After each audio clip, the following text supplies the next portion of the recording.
नमस्कार, मैं रविशंकर। आज हम लोग class 12 physics chapter 4 capacity and capacitor का पार्ट 23 पढ़ेंगे। पार्ट 23 में हम लोग आज 25वें क्वेश्चन को सॉल्व करेंगे। इसके अन्य पार्ट को देखने के लिए आप लोग मेरी YouTube website Ravi classes search करके वहाँ से अन्य पार्ट देख सकते हैं। तो पार्ट 25 हल करने से पहले मैं आपको बताना चाहूँगा कि ये पार्ट 25 जो है क्वेश्चन नंबर 25 पार्ट 22 में बताए गए 24वें क्वेश्चन के अनुसार सॉल्व करना है। तो सबसे पहली बात, इस क्वेश्चन को हल करने के लिए आप 24वें क्वेश्चन को देखें। ये भाई स्क्रीन पर दिखाई दे रहा हूँ कि ये था आपका 24वां क्वेश्चन कि एक समांतर प्लेट वायु संधारित्र की प्लेटों का क्षेत्रफल 100 सेंटीमीटर स्क्वायर व इनके बीच की दूरी 5 मिलीमीटर है। इसकी प्लेटों के बीच बैटरी द्वारा 300 वोल्ट का विभवांतर स्थापित किया जाता है। बैटरी हटाकर प्लेटों के बीच का स्थान एबोनाइट के बराबर 2.6 से भर दिया जाता है। तो इन क्वेश्चनों को हमको हल करना है कि प्लेटों के बीच नया विभवांतर। तो यहाँ पर बोल रहा है कि यदि उपरोक्त प्रश्न बैटरी संधारित्र से जुड़ी रहे तब विभिन्न प्रश्नों के उत्तर क्या होंगे, यानी कि हमको इन तीनों क्वेश्चनों का आंसर देना है। पहला क्वेश्चन है प्लेटों के बीच नए विभवांतर। तो ये जो दिया हुआ मान है वो पार्ट 22 में बताए गए क्वेश्चन 24 के अनुसार ही इसमें मान नोट किया गया है। तो पहले क्वेश्चन का जो हल होगा, यानी कि इसके विभवांतर में कोई परिवर्तन नहीं होगा, तो इसका आंसर सिर्फ यही होगा। और चाहे तो आप इसका यानी इसकी जो थ्योरी है आप यहाँ पर इसकी लिख सकते हैं, इसकी भाषा क्यों नहीं होता है। तो आप लिख सकते हैं कि यदि बैटरी संधारित्र से जुड़ी रहती है तो प्लेटों के बीच विभवांतर पर कोई प्रभाव नहीं पड़ेगा, क्योंकि परावैद्युत पदार्थ भरने से संधारित्र की धारिता बढ़ जाती है तथा बैटरी द्वारा अतिरिक्त आवेश प्राप्त होता है, परंतु विभवांतर में कोई परिवर्तन नहीं रहेगा, यानी विभवांतर अपरिवर्तित रहता है।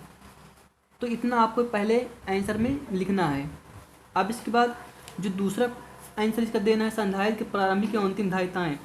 तो आप प्रारंभिक धारिता निकाल चुके हैं, ये थी इसकी प्रारंभिक धारिता और ये थी इसकी अंतिम धारिताएं।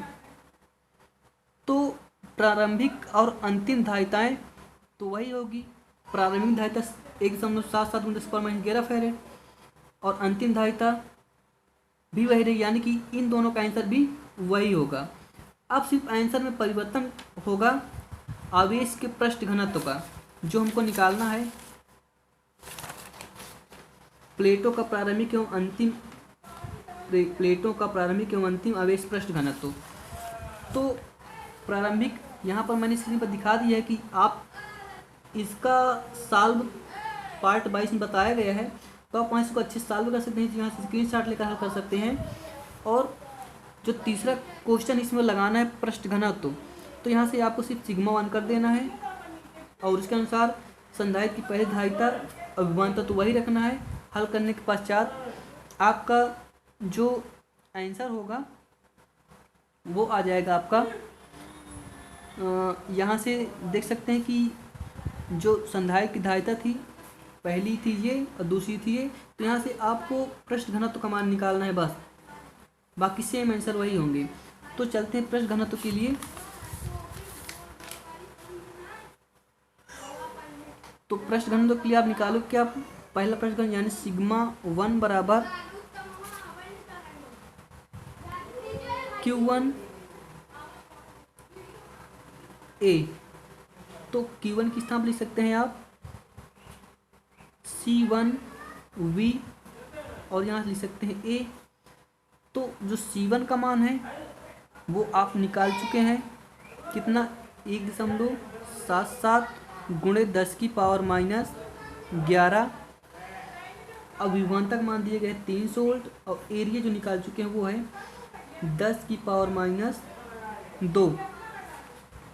तो अब आप करेंगे क्या, ये दो घात पर जाएगी पॉजिटिव हो जाएगी, तो 1.77 × 10⁻11 और इसको आप लिख सकते हैं 3 × 100, ये ऊपर चला जाएगा 10⁻³ प्लस में 2 हो जाएगी। अब यहाँ से पूरी घात, तो अब इसको घात में ले सकते हैं, तो 2 घात इसकी 2 घात इसकी 4 हो जाएगा। तो यहाँ से आप इसको रूप लिख सकते हैं 11 और 10 की पावर 4। तो 11 से 4 घात कैंसिल हो जाएगी, जिसका चिन्ह बड़ा होता है यानी जिसकी संख्या बड़ी होती है उसे चिन्ह लिया जाता है। तो ये संख्या बड़ी है तो इसको चिन्ह लिया जाएगा। तो 3 सत्ते 21 की 1 हासिल आया 2, 3 सत्ते 21 2 23 की 3, यहाँ से 3 91 में 3, यहाँ से हो जाएगा 3 91 में 3 और 3 2 5। तो ये इसका हो जाएगा आंसर। तो यहाँ से हो जाएगा, अब आप घात हटाएंगे 11 में से 4 घटा दो 10 पावर माइनस 7।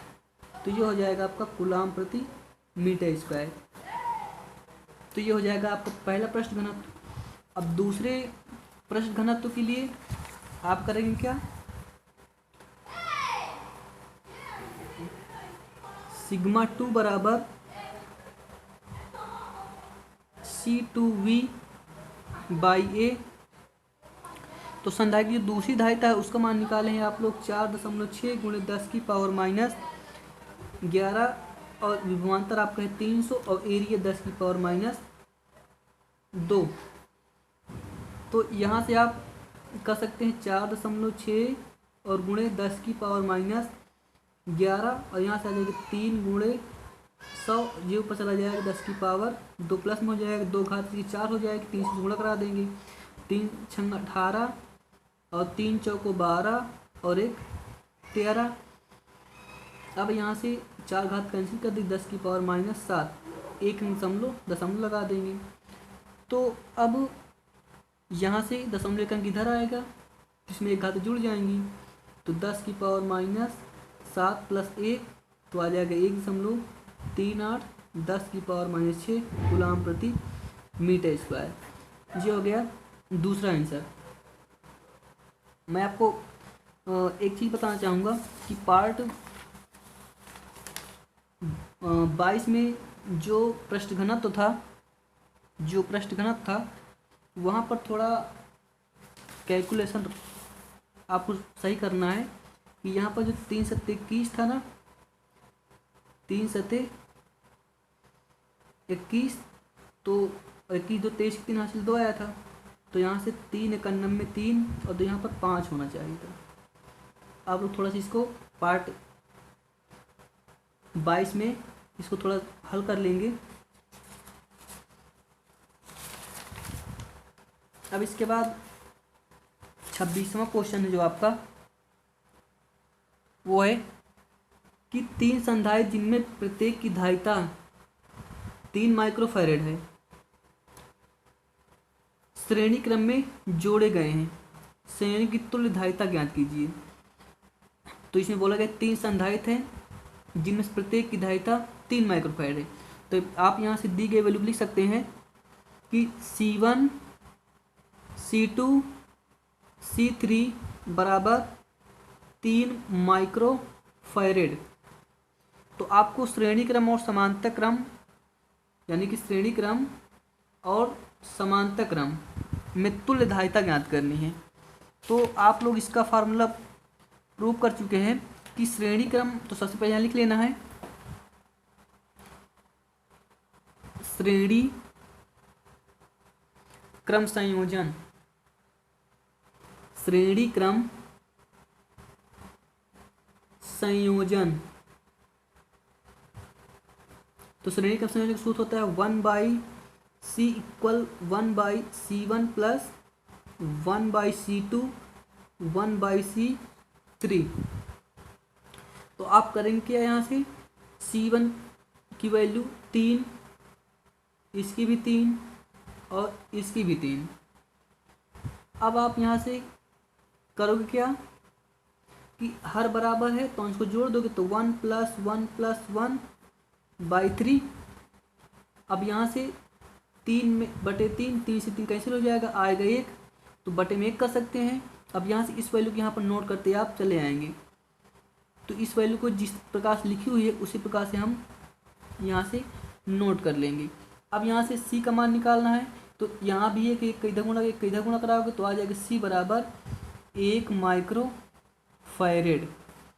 तो ये हो जाएगी श्रेणी क्रम संयोजन का पहला आंसर। अब इसके बाद जो दूसरा आंसर निकालना है आपको समांतर क्रम संयोजन में, तो यहाँ लिख देना है समांतर क्रम संयोजन। तो समांतर संयोजन का सूत्र होता है C बराबर C1 C2 C3। अब यहाँ जो आंसर क्वेश्चन में मान दिए गए 3 माइक्रोफैरड है, तो 3 3 6 3 9 माइक्रोफैरड। तो ये हो जाएगा आपका दूसरा आंसर। अब इसके बाद आप लोग ध्यान देंगे कि अगर आपको मान रखना ही आता तो सबसे पहले आप एक पतली कॉपी बनाएं, उसमें चैप्टर वाइज फार्मूला नोट करें, उसके बाद ही आप लोग न्यूमेरिकल हल करें तो अच्छी समझ में आएगा। अब इसके बाद जो 27वां क्वेश्चन है,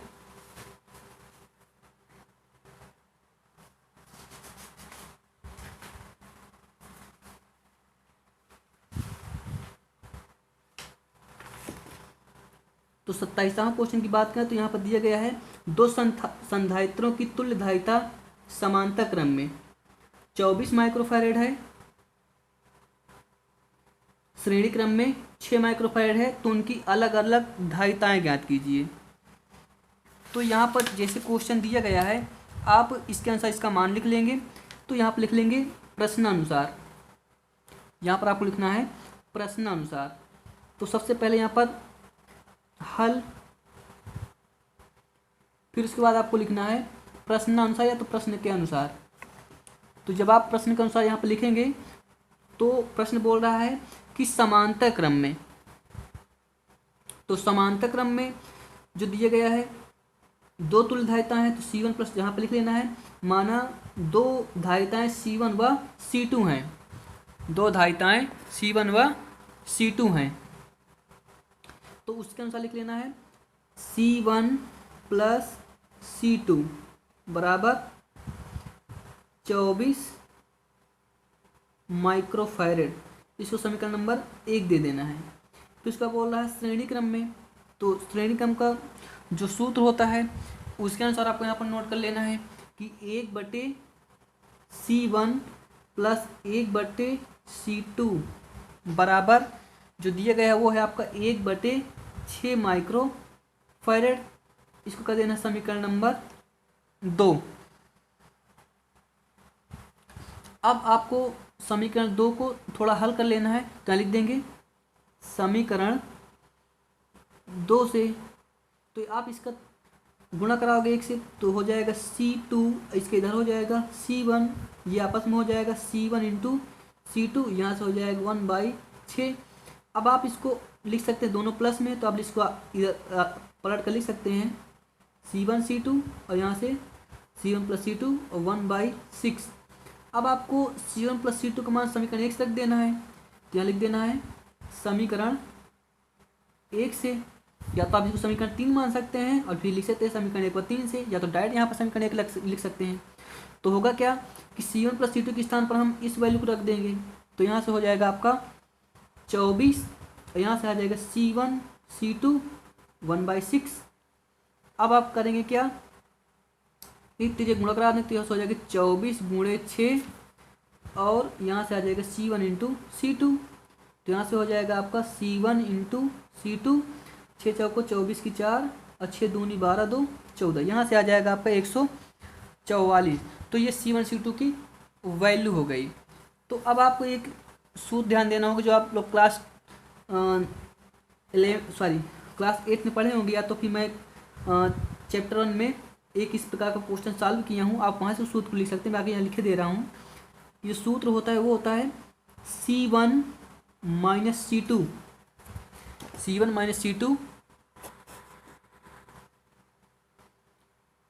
का होल स्क्वायर बराबर C1 प्लस C2 का होल स्क्वायर, फिर -4C1 C2, यानी कि a माइनस बी का whole square, a plus B का होल स्क्वायर -4ab, ये फार्मूला होता है, क्लास 8 में है।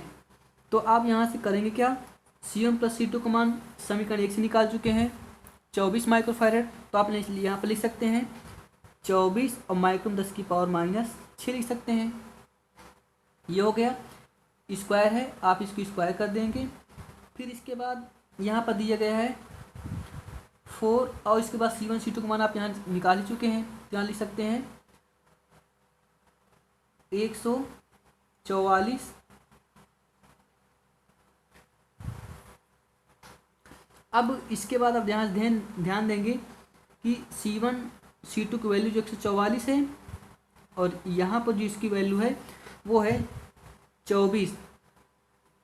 तो अब आप इसको आगे और सॉल्व कर लेंगे।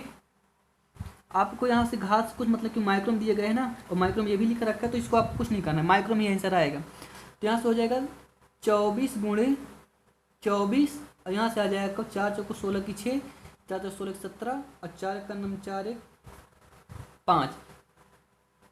अब इसके बाद आप लोग 24 की 24 गुणा करोगे तो आएगा 576। यहाँ से आ जाएगा 576। तो ये कैंसिल हो जाएगा, यहाँ से 0 आ जाएगा। अब आपको यहाँ पर इसको नोट करते चले आना है। अब फिर यहाँ से आपको इसकी वैल्यू निकाल लेना है। C1 - C2 इसको अंडरवुड आ जाएगा, तो 0 का अंडरवुड 0 ही होता है। अब यहाँ से ये माइनस इधर प्लस में हो जाएगा, तो C1 बराबर C2 हो जाएगा। यहाँ से आ गया आपका C1 बराबर C2। अब क्या करना है कि समीकरण जो 1 माना गया है वहाँ से आप इस वैल्यू को निकाल सकते हैं। तो यहाँ लिख सकते हैं आप समीकरण 1 से। तो अब आप यहाँ से लिख सकते हैं समीकरण 1 से। तो समीकरण 1 में करना क्या है, समीकरण 1 आपका है C1 + C2 बराबर 24। अब यहाँ पर आप निकाल चुके C1 C2 के बराबर है, तो C2 की स्थान पर आपको C1 रख देना है। तो C1 + C1 बराबर में 24, तो 2C1 हो जाएगा। यहाँ से 24 2 से काट दो के तो 12 आ जाएगा। तो यहाँ से आ जाएगा C1 12 माइक्रोफैरड। तो आपका ये एक आंसर हो जाएगा। अब इसके बाद जो लास्ट आप प्रूव किए हैं कि C1 C2 के बराबर है, तो आप इसको समीकरण नंबर 3 दे सकते हैं। यहाँ लिख सकते हैं आप समीकरण 3 से। तो समीकरण 3 में करना क्या है कि C1 C2 के बराबर है, तो आपको C1 की स्थान पर रख देना है 12 माइक्रोफैरड, तो 12 माइक्रोफैरड। तो ये हो जाएगा आपका आंसर। नमस्कार।